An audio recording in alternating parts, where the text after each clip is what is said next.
Zoti Islami, në optikën tuaj, ku po shkon Partia Demokratike me Sali Berishën dhe sa gjasa ka që vetë Berisha ta rrëzoj nga pushteti Edi Ramën në mënyrën se si po e drejton Partinë Demokratike, por edhe në mënyrën se si qaset denoncimit të korrupsionit të vetë qeverisjes së kryeministit Edi Rama? Po, kësa i thonë, mos të shafti shari, mos të ngafti ngari, thonë ande nga Kurveleshi. Po Berisha është më i korruptuar se Edi Rama, kush do ta korruptoj, kush do ta rrëzoj. Pra, këto janë përpjekje të kota të Sali Berishës për të ruajtur, për të qenë atje ku është, derisa të jetë gjallë. Një lloj si idhulli i tij Enver Hoxha, që e thonë kolegët e tij që kur e takoi njërin veri që i dha dorën, Sali Berisha nuk lau dorën një javë se ishte takuar me dorën e Enver Hoxhës. Pra e ka idhull dhe ai veproi më pik për pik, presje për presje, siç ka vepruar edhe punuar Enver Hoxha. Asnjë lloj ndryshimi nuk ka. Kështu që Rama e di mirë këtë punë. Rama është usta, plus i ka dhe ustallar të tjerë që mësojnë nga qefutëria dhe nuk ka asnjë rrezik. Ata që ka rreth rrotull Edi Rama i ka ushtarë të bindur. Edhe ai i ka ushqyer, ata u ka dhënë dhe janë milionerë dhe ata, janë milionerë të tërë, kështu që ata kanë humbur mbështetjen e popullit. Populli nuk i do më se i shikon dhe populli ditë për ditë shkonin në autobus, shkonin në rrugë, shkonin ku të doni, thonë, të dy një lloj janë, thonë. Qytetarë të thjeshtë, njerëz të pa angazhuar as gjikundi, janë një lloj, thonë, përse ti diskutojmë fare, si njëri dhe tjetri se njëjta gjë. Pra, vim të konkluzionit që kam thënë që është partia punës në pushtet. Asnjë pikë ndryshimi s'ka. Topi se luan këtë që kam thënë.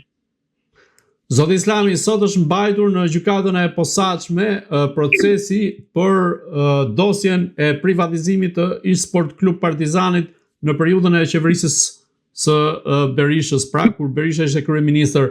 Dhe ndërkohë sot ka qenë dëshmitar edhe vetë Tauland Balla, i cili ka qenë një nga iniciuesit dhe kallëzuesit kryesor të këtij procesi, pra të kësaj dosje kundrejt Sali Berishës dhe dhëndrit të tij.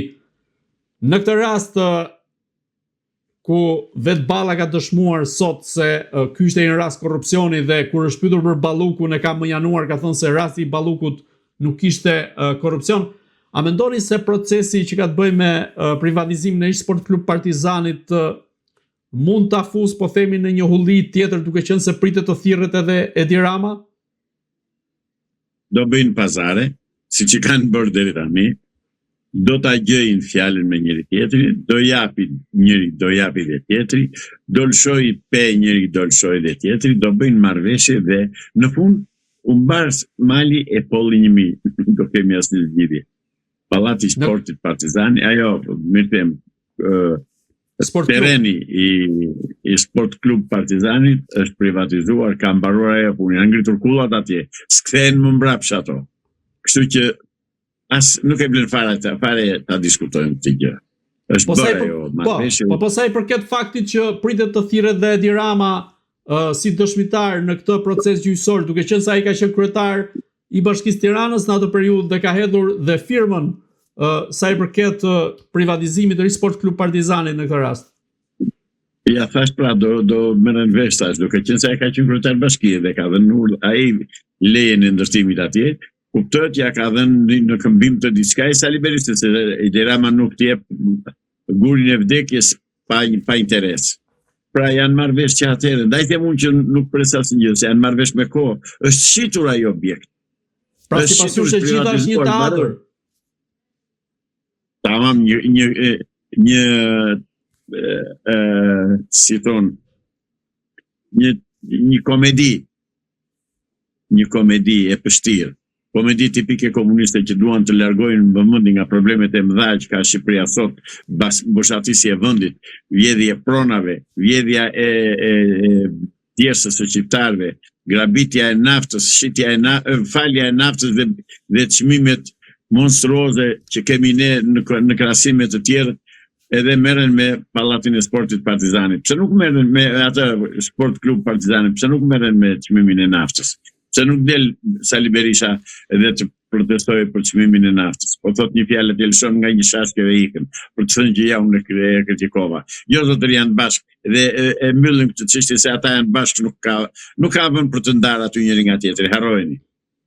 Duke mbetur sërish te kryeministri Edi Rama, mendoni se SPAK-u mund t'i shkojë në derën e kryeministrisë vet kreu të qeverisë, duke qenë se tashmë ka në dorë edhe dosjen e Belinda Ballukut? Deri tani se ka bërë, pse do kemi shpresë se mund ta bëj? Jo. Ndoshta mund ta bëj një ditë, mund të jetë një goditje e papritur e SPAK-ut. Nuk mund ta bëj. Po të ishte për të bërë, do ta kishte bërë, ka një vit që merret me këtë punë. Nuk e bëj. Sepse korbit nuk janë nxjerrë syt zotëri. Ka mbarore, mos prisni gjë. Unë zgjidhjen e pres vetëm në qoftë se do vendosin amerikanët që të vinë tynë aty brenda. Po. Dhe të na bëjnë shtet të 51 të tyre. Ndryshe Shqipëria është e mbaruar, e falimentuar. Është koloni greko-izraelite. Kaq. Zoti Islami, pak ditë më parë është nënshkruar një marrëveshje mes Shqipërisë dhe Shtetet Bashkuara të Amerikës sa i përket po themi furnizimit me gaz nga ana e Shtetet Bashkuara të Amerikës të Shqipërisë. Dhe kjo marrëveshje është bërë me ndërmjetësimin e ambasadores amerikane në Greqi. Amerikane në Greqi. Po. Në këtë rast është në interes të Greqisë. Ka mbaruar, është në interes të Greqisë. Po cili është interesi në këtë rast?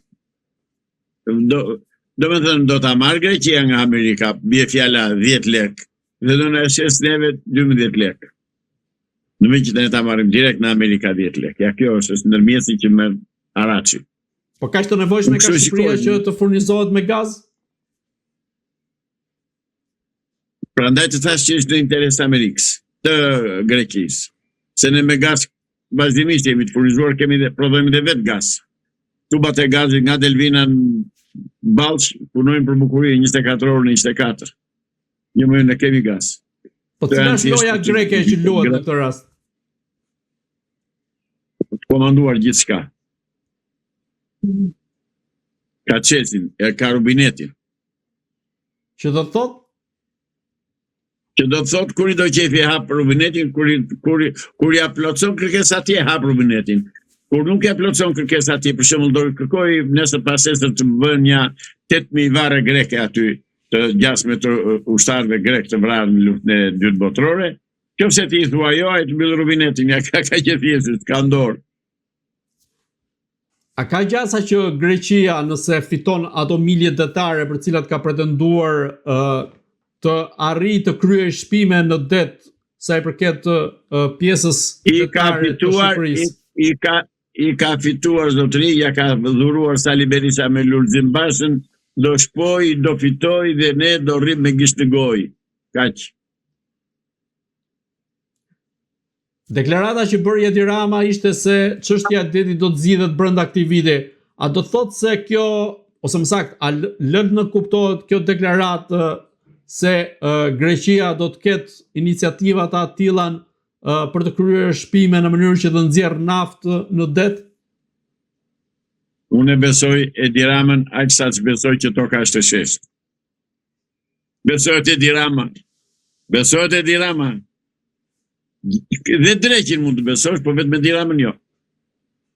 Kështu që nuk i besoj ato i thotë Edi Rama, janë mashtrime të radhës. Ky popull gënjet shumë kollaj, kjo mbi keq. Për këtë jam jashtëzakonisht i stresuar dhe i shqetësuar, sepse ky popull u gënjye ka fare lehtë dhe qëndron ajo shpreha e Krushevit që tha shqiptarët shiten për 5 aspra. Ne vërtet u shit kemi jo për 5, po për 1 fare.